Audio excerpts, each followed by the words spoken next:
সকলকে সালাম ও নমস্কার জানিয়ে আমি আজকে আলোচনা করব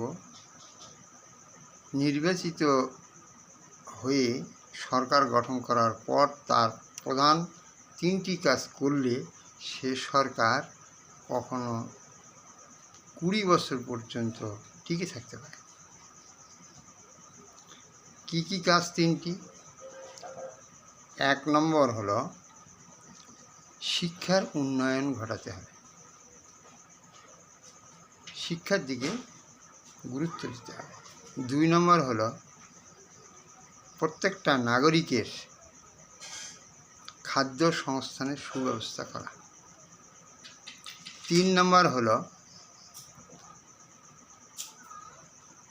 রাস্তাঘাটের উন্নয়ন ঘটানো। 1 নম্বরটাই আজকে আলোচনা করব, সেটা হলো শিক্ষা ব্যবস্থা। শিক্ষা ব্যবস্থা দুটো পর্যায়ে হতে পারে, একটা শিশুদের জন্য শিক্ষা, একটা বয়স্কদের জন্য শিক্ষা। শিশুদের যে শিক্ষা ধারাবাহিকভাবে চলছে সেটা পাস ফেল আনতে হবে এবং বৃত্তি পরীক্ষা থাকতে হবে প্রাথমিক বিদ্যালয় এবং 10ম শ্রেণীতে মাধ্যমিক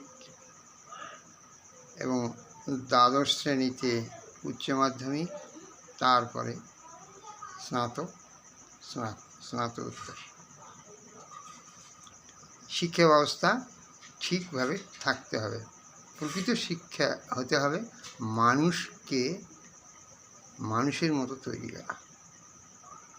শুধু পোশাক, খাদ্য আর বই পুস্তক দিলেই হবে না, সঠিকভাবে শিক্ষা মূল্যায়ন করা, প্রকৃত শিক্ষা পাচ্ছে কি না সেই শিক্ষার উপর নির্ভরশীল হওয়া, বুনিয়াদী শিক্ষা দেওয়া, যাতে এই শিক্ষার পরে সে নিজের কর্মসংস্থানে যেন অসুবিধা না হয়, এইভাবে শিক্ষা দিতে হবে। শিক্ষিত মানুষ হয়ে কৃষিকাজ করতে পারবে না, শিক্ষিত মানুষ হয়ে একটা মৎস্য চাষ করতে পারবে না, শিক্ষিত মানুষ হয়ে আর অন্যান্য কাজ করতে পারবে না।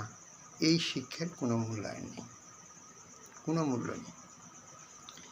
আর বয়স্কদের শিক্ষা দরকার আছে, প্রত্যেকের মাসে অন্তপক্ষে একবার, 3 মাসে আরেকবার, এইভাবে শিক্ষার ব্যবস্থা করতে হবে যাতে প্রত্যেকটা নাগরিক যেন দেশপ্রেমিক হয়।